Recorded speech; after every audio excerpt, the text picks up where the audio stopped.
Hi there, this is Matt once again. Welcome back to another video. And this is a paid request from actually one of my dear friends, Mike, OCP Communications. Thank you so much for that. I really do appreciate that, as well as anyone and everyone that has sent in requests. I know there may be some still waiting for theirs. I'm trying to get to them as soon as I can. Just, personal stuff as well as weather, a lot of stuff. But I'm trying. Just hang in there and bear with me. I have not forgotten. But that's why I'm uploading multiple videos a day. If you do want to request something, whether it be a movie review, re-review, topic, tier list, ranking, review, re-review, video game playthrough for an hour or full playthrough, reactions, streams, commentaries, whatever it may be, PayPal and Cash App are the best ways to do it. Do have a Patreon as well. Links are down below in the info box, and I will get to them as soon as I possibly can. And for those who sent them, thank you. I really, truly do appreciate it. And then my friend Mike, OCP, was nice enough to send a paid request for me to check out the documentary that came out this year, George A. Romero's Resident Evil, about the movie that never was. Now, I love these kind of subjects. I love this kind of material to make a documentary of because it's fascinating to me to see the movies or to hear or to learn something about the movies that never were.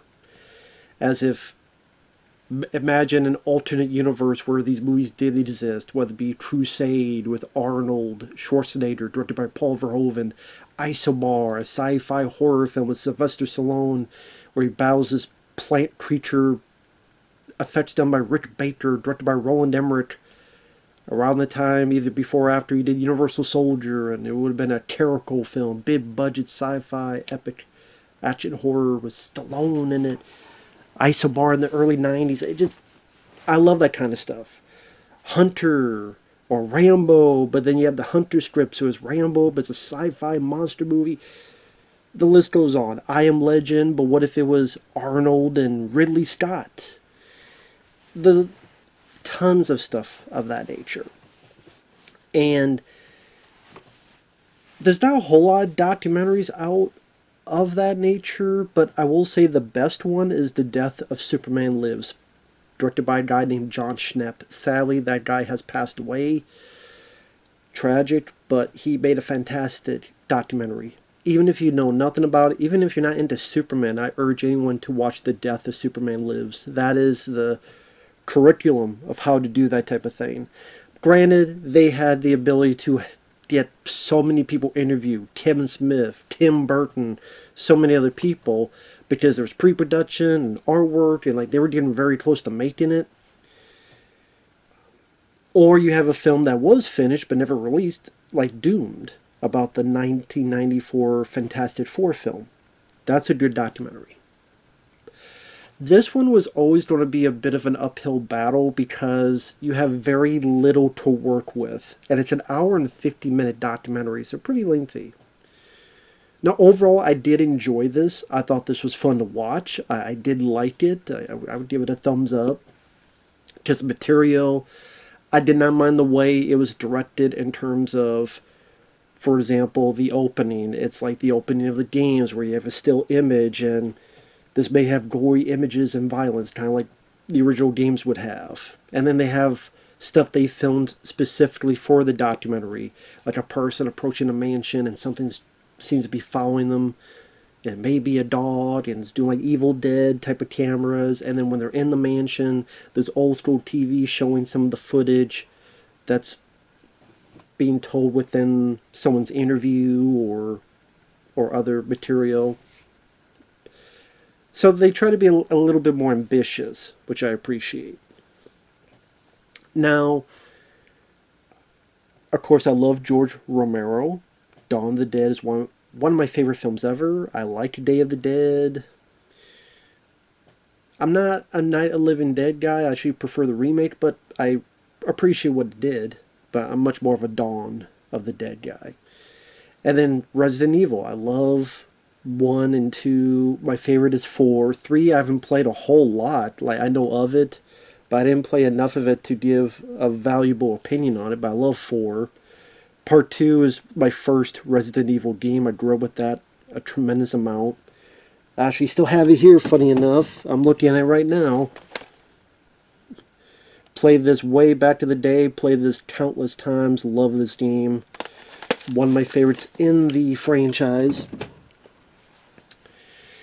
And so this goes into a backstory of who George Romero is, a backstory of what Resident Evil is, and kind of how both of them started, so that we get a convergence point of some possibility of these two working together in a way. And the most interesting parts to me is when they do delve into the scripts, whether it be the original Alan B. McElroy script or the draft, at least one of them, that George Romero did, and they're being detailed and what was in it and how it was similar or different to the game. And most of that was narrated by this guy named Romby. It says co-host of Resident Evil podcast. I'm not sure, is that was just called Resident Evil podcast? Or does it have his other specific name? The guy sounded Australian. It said Romby, so I don't know what his real name is, but I did like that narrator. I thought he had the right voice and had a sense of humor, whether he's talking about the Paul W.S. Anderson interview, and he says one thing about how it contradicts and kind of hypocritical from stuff he's done before, or about how he's like talking about the scripts of these two, and we just hear his narration like a podcast. But like he'll tell about, but then he'll give like a little remarks here and there. That to me, I thought was one of the strongest parts of this, as well as the stuff before where they talked about the commercial that George Romero made, which was a commercial advertising this game, which you can find on YouTube. There's a 30-second and 15-second spot. But in Japan, and it was only in Japan, and apparently there's a reason for that, which I'll get into, but you can find that on YouTube. Brad Renfro from Apt Pupil and The Client, that film, he was the star of it. That stuff was the most interesting parts to me. And that, plus the finale, was a very touching, heartfelt tribute to George Romero and the people that cared for him. Left a nice bit of heart on its sleeve at the end of the documentary. I do think it, for the most part, is well put together in terms of little attributes. Like some places have subtitles, which I appreciate. Although it's funny, there's one bit about an hour. I think I actually wrote it down because it just made me laugh. 1 hour, 15 minutes, and 19 seconds. The subtitle, as someone's talking, it was supposed to be soldier, but they spelled it solider. Solider. I'm like, Solider? Is that like a surname of Solidus Snake? We talking about Metal Gear? We talking about the wrong franchise? But like the person said soldier, but they misspelled it Solider. So I thought that was funny. Mistakes happen, but again, just I couldn't help but laugh at that. So overall, I do like this. I'll get more into detail, but there may be some people that will find this disappointing, and even I will say there are flaws that I found with it. I think the biggest, there's two flaws for me personally. I thought it spent way too much time building up who George and what Resident Evil is. It feels like it's 50 minutes to an hour, somewhere around there, where we finally get into the more juicy details, like the commercial George made of Resident Evil 2, Alan B. McElroy script, George's script. That to me is the meat and potatoes, and I just think it takes a bit too long to get to that. I get it, you want to establish, but I think honestly you could establish both of that within 25 minutes. Like if you're going through Resident Evil 1, 2, 3, 4, and then George's stuff. Because if you're watching this, let's be honest, if you're watching this documentary, you know who George is. And you know what Resident Evil is. So who are you? Well, we gotta get people up to date. For who? I don't see some random person who does not know either stuff flipping through and they see George Romero's Resident Evil. Well, if they don't know who George Romero is, and if they don't know what Resident Evil is, that's a title that's not going to attract them, and then we'll move on. And to me, there was not information of either one that was enough to maybe go, whoa, wow, I didn't know about that. Like I said, if you know either one of these franchises, now maybe you could argue that for people who are George Romero fans, we're going to educate you about Resident Evil. And for those who are Resident Evil fans, we're going to educate you about George Romero. But even I would think Resident Evil fans, most of them would know who George Romero is, and vice versa. It seems like there'd be a cross-pollination of that, to me. Or if you want, again, spend like 20 minutes or so getting people up to speed and move on from there. But it spends a good chunk of George doing Night of the Living Dead. They get James Rolfe, the angry video game nerd, which is funny. He's the angry video game nerd, but he doesn't talk about the game. He talks about Night of the Living Dead, which I know he's a huge fan of. So I just think that's ironic. You get the guy who's known for talking about video games, but he doesn't talk about the Resident Evil games. But whatever. So he's interviewed a guy, which he's a director, but I did not recognize his film that he did. He talks about being a pen pal to George, meeting him as a fan, becoming, I guess, kind of an apprentice on Night Riders. They talk to the guy who's the helicopter zombie in Dawn of the Dead who got stood up and the top of his head chopped off by the helicopter blade. They talk with him. Michael Felsher, who he's done special features, he's red shirt pictures, he did features on various Blu-rays and now 4Ks and stuff. He was good friends with George. But you tell, like, I guess they didn't really, like, usually you would have, like, some of the bigger actors from some of these films, or Tom Savini, but I guess, none of them wanted to be involved with this, or they didn't really have much to say. But maybe that's for the better, because you're getting different people, not the same old, same old. Although it seems like every other documentary I see, James Rolfe is in there. Somehow.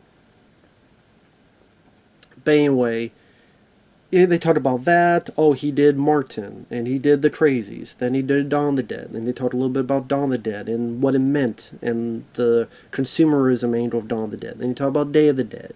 Again, this seems like stuff everybody here would know. It's like, thanks for the recap. I already know all this. Now, granted, the hope is to get a little bit of personal story from the guy who's the pen pal. And hey, I'm glad he was a pen pal and a fan of George. But I don't know who you are, dude, so I don't want to say I don't care about your story, because that'd be mean to say, but I guess, not to sound rude, I'm not here to see you and your story. I'm here to see George Romero's Resident Evil and what that was all about. And then we talked about and then we go into Resident Evil and about how there was this movie called Sweet Home, and then there was a game called Sweet Home, and they wanted to remake the game, but they couldn't get the rights of the movie Sweet Home, so they couldn't remake the game Sweet Home. The rights were somewhere else, so instead we'll do a horror game with better graphics and our own story. And they talked a little bit about the thought process of why it became zombies and what would be the reason behind it, and which was, I mean, it was cool to see, a little bit of the making of the game. Obviously, they can't go too in-depth. That's why part of me is like, okay, well, let's have a documentary on the Resident Evil video game franchise. But the idea is try to have his cake and eat it too. So it's not stuff that I would say I hated. It was still fun to watch. I thought it was put together fairly well in terms of the editing. I like they get the actor who was Chris in the live action parts of Resident Evil 1. He doesn't have much to say, but granted, he didn't really get to do much. He was in a field shooting at a dog puppet, stood, smoked a cigarette. I mean, there was really not much. Oh, it was outside Tokyo. There was mosquitoes. We did by the seat of our pants. I mean, what else is he going to say? They talked about how successful it was, and then the second game where they got 70% complete. And like that part actually I would wanted to hear more of. Like what was the original 1.5? Which granted you do see footage online to be fair of that. But like delve a bit more into that. I mean all they talked about is they thought it looked too modern. It was a modern building and it didn't feel like Resident Evil, so even though they were 70% complete, they just went back to the storyboard.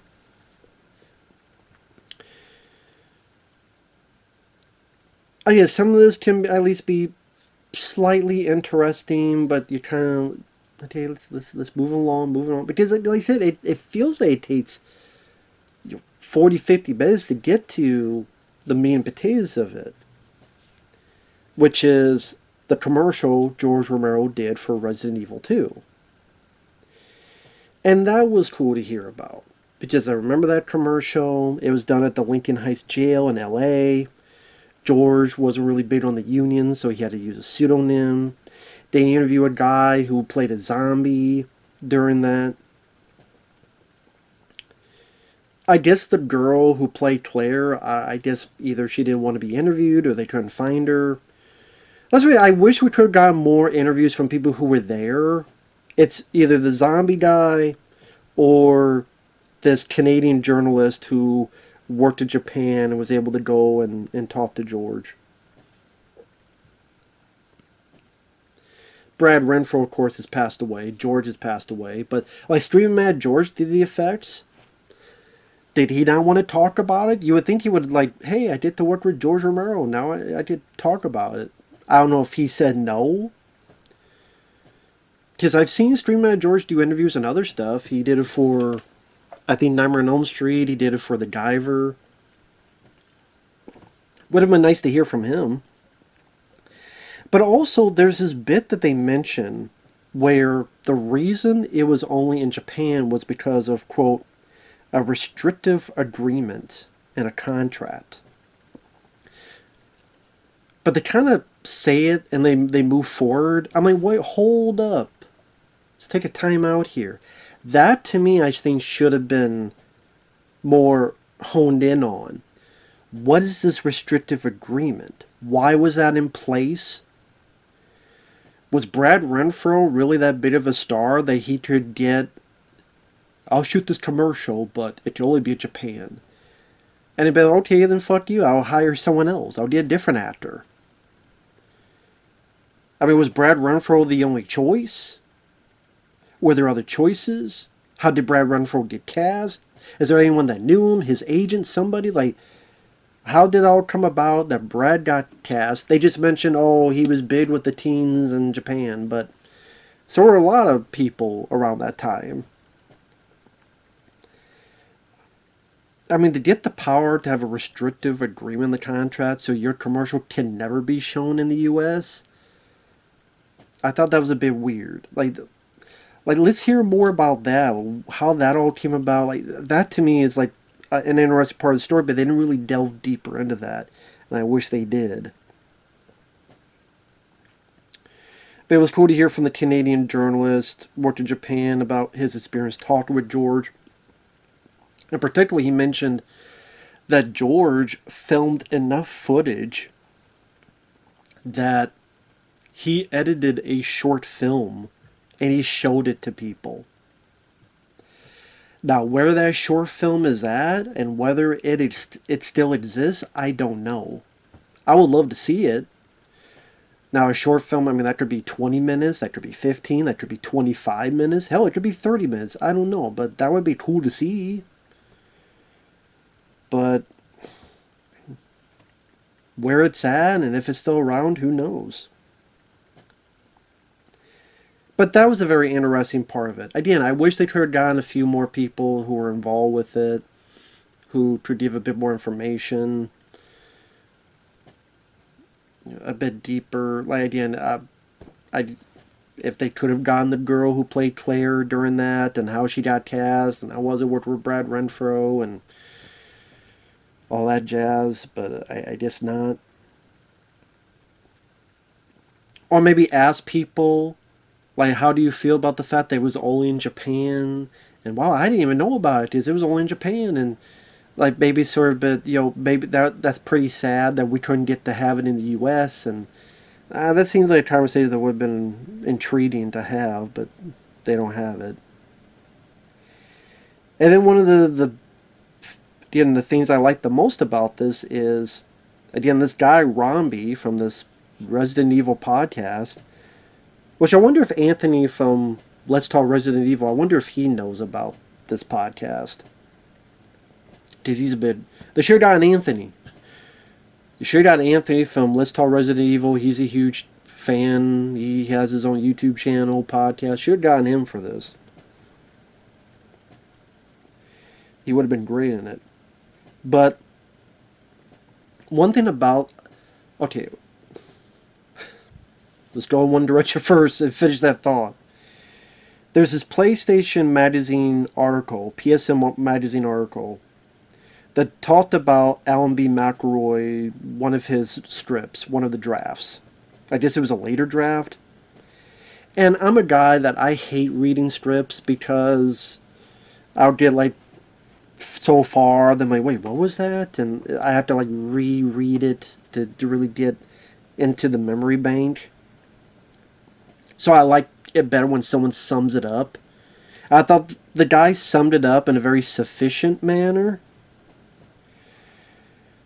And I liked that they had subtitles, and I thought the guy's voice worked well, and I could follow along. There's a caveat I have about that, but I'll get to that later. But apparently, Alan B. McElroy strip, Barry was a black guy who was divorcing from his wife, who was a stripper. Jill was an explosives expert. Brad, I think, became some guy named Mike or someone, and his girlfriend was Rebecca Chambers. The first 60 pages was set up in training. There's really no mansion. There was just a lab in a mountain. There's dogs, but apparently they were the size of elephants. The virus did not make you a zombie. It made you homicidal. So I'm like, so 28 days later? And it also gave you this honeycomb effect on your skin. It did have a giant spider in it. It did have wasps, which were in the game, the first game. Wester became a tyrant, but also talked as a tyrant. Barry, you thought got killed, but then he turns into a reptilian creature, so a hunter. There was no stars or umbrella group. They were just a SWAT team. Now, it was interesting to hear about this because I didn't know about that. Which that would have been a shitty movie. But it would have been great to have other people hear about this info, read about this info, and give their takes. Like, are there people who are for it? Are there people who are against it? And we hear from them, and we hear from them. So we hear like different takes, and it could be edited where it's like kind of like back and forth, and you yourself choose which one you agree with. But you did different perspectives, positive, negative. Maybe they'll do piece of shit. Oh well, I like this bad, And I think that would have been an interesting balance to have, at least in my eyes. Especially when you get to the George script. And I would say the biggest disappointment for me was I thought with the title, with the concept, it was going to be much more of a detailed breakdown of the script. Because again, it's an uphill battle. If I didn't say that at the beginning, I meant to say it. Because George is no longer with us. It never got into pre-production, so you couldn't talk to concept artists or others people. How deep can you really go when all you have is a script that was rejected? And again, the person who wrote that is no longer alive. And either the people at Capcom that said no, or the people at Constantine said no, either they're not going to talk about this. If somehow you're able to get one of them, that'd be a stellar aspect, but otherwise, what more can you do? So, okay, let's take the strip bit by bit. Maybe have a professional concept artist that looks at it and kind of, okay, based on the script, I'm going to visualize the best I can what maybe he was thinking of. And really have that throughout the film and kind of piece visually as best as you can what the film would have been. And break it down. I think for a chunk of the documentary that could have been the case. And then again have people who are for this people who are against it.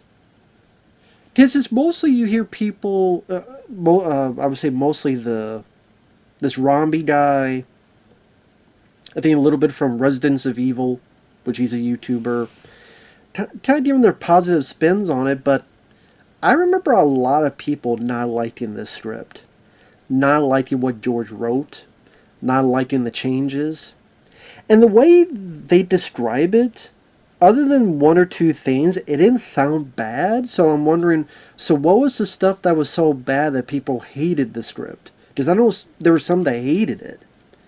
Because spoilers, if you want to know, feel free to watch the documentary yourself. Again, I think it's overall one I like. But spoilers, Chris Redfield would not have been part of Stars. He would have been a local guy. He would have been a Native American. Now, granted, George had a tendency of, I'm going to cast this guy and he's black, or this and that, and a lot of times for trying to say something about the character and what they're going through, or their people who look at Night of the Living Dead, about racism, or Dawn of the Dead, consumerism, all that stuff. So, maybe he was going for something in this era. I don't know, because we can't ask him. So, Chris Redfield would have been Native American. He would have known the mansion because he played there as a kid and knew that there was bootlegging back in the day. That's why the mansion knows all these traps and hidden doors, which I don't mind that idea. I think that's a cool idea to have these hidden stuff and give an explanation to it.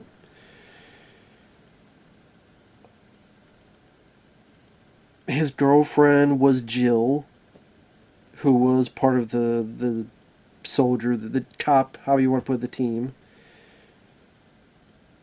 There was going to be zombie sharks. There was going to be the big snake, and he eats Richard. It was going to be the Plant 42 that sucks up this guy Kenneth's blood and leaves him just a husk. And Chris Redfield would go back to his ranch, and animals would be munched to death, and zombies would be munching the shit. It was going to be a very, very violent movie, the way the script was laid out. And they do talk about that, about how it was a very bloody script. Like I said, it would be cool if, again, you get a concept artist and draw this stuff.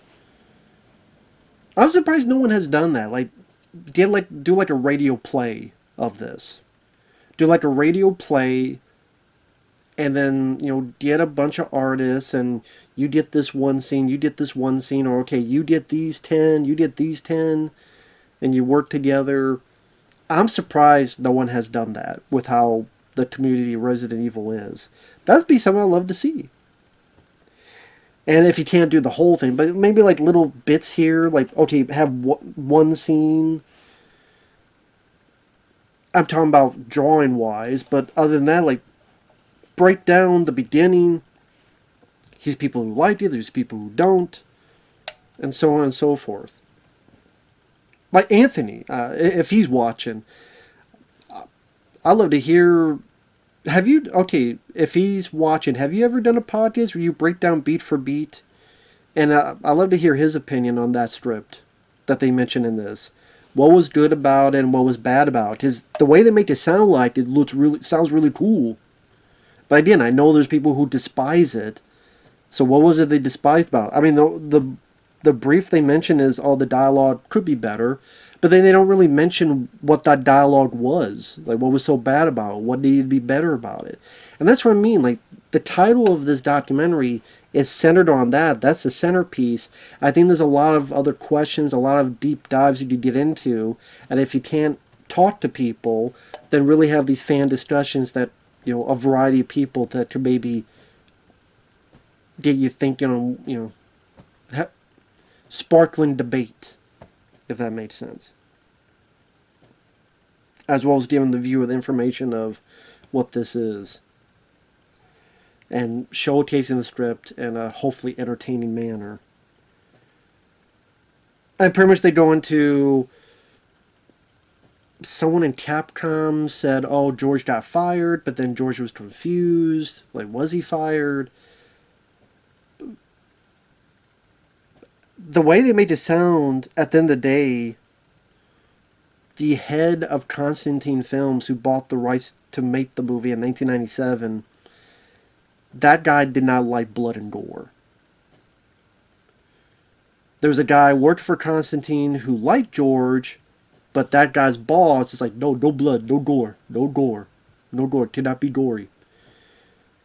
Which is funny, they have like a written interview, they show the text, and they show a montage of how gory the games are. And apparently that's one of the things this guy liked about Paul Wild Stallion Anderson's movie, is that, like the interviewer was saying, but there is blood. Yes, but, well, not really. Like, we don't see anything. Which is true. If you watch Resident Evil the movie, it's rated R, but you don't really see a lot of gore. You don't really see a lot of blood. Even the guy who gets with the lasers, you kind of see like a reflection. You don't really see a lot of nasty business. Even zombies, it's not like you see zombies munching on guts like Day of the Dead. So I do buy the explanation. And some of that's all it takes, and they don't want to put that money into something that would have gotten an NC-17. Nowadays, I mean, hell, why not? You put on streaming anyway, and it would get people curious. What the fuck? Oh, shit. I gotta go see this. And then the last, 15 or so minutes is kind of... They don't really go into what George did later on. They don't really go in... I mean, they briefly mention Land of the Dead, Dire of the Dead, Survival of the Dead. I don't even know if they mentioned Bruiser. He was doing some novels, but they were never finished.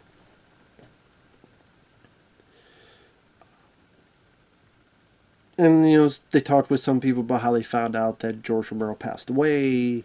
And then he got a... Of course, they do this after someone passes away. Hey, here's your star on the Hollywood Walk of Fame. That stuff pisses me the fuck off. Because I'm sitting there going, why didn't you do this when he was alive? They always have to wait till you're fucking dead. They go, oh yeah, we really like you. Why you say that before they die? Like, hey, John Carpenter's still with us. How about you give him some accolades and shit when he's still with us? But, sad, when he passes away, I guarantee you, oh my god, he's the best director ever, I don't know if he has a Hollywood Walk of Fame, but if not, he'll did it after. It's like, why don't you do it now? If he does have it now, then good. He deserves it. Just great director, but anyway.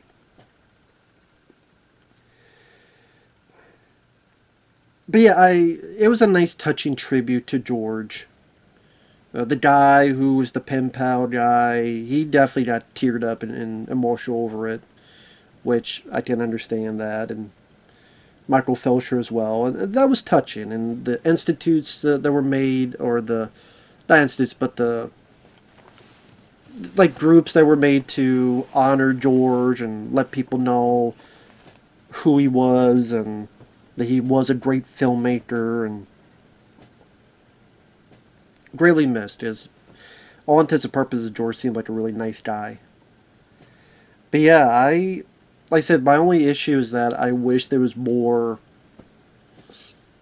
back and forth debate of fans and haters of the script to dive more deeply into specific details of the script.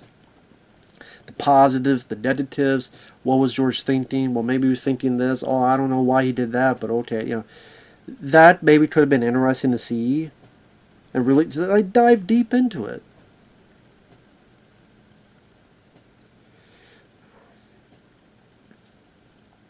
And yeah, maybe have someone, like I said, to draw stuff and okay, this is probably what he was thinking of, and also the actual narration during, I swear to God, it sounded like AI. It sounded like AI. Just a certain way, it would this guy, the narrator would pronounce, not the guy Romby, the Resident Evil podcast, but there's a narrator throughout the rest of it. It sounded like a fucking AI. Now, if it wasn't, I'm wrong. But it sounded like it, and if it is, I don't. Why use an AI for a narrator? If it didn't, it certainly sounded like one.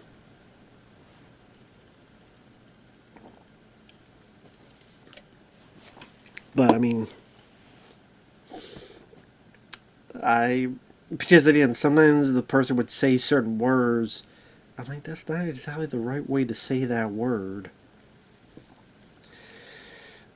But maybe that's just me. But overall, I mean, the stuff on the commercial for Resident Evil 2, the stuff on the Alan B. McElroy script, which, by the way, that's another thing. Was Alan B. McElroy ever asked to be part of this? Because I've seen he's done interviews on YouTube for people, no disrespect, but they have like, 300 subscribers. If he's willing to talk about Ron Turn and some of these other guys, you think he'd be willing to talk about this?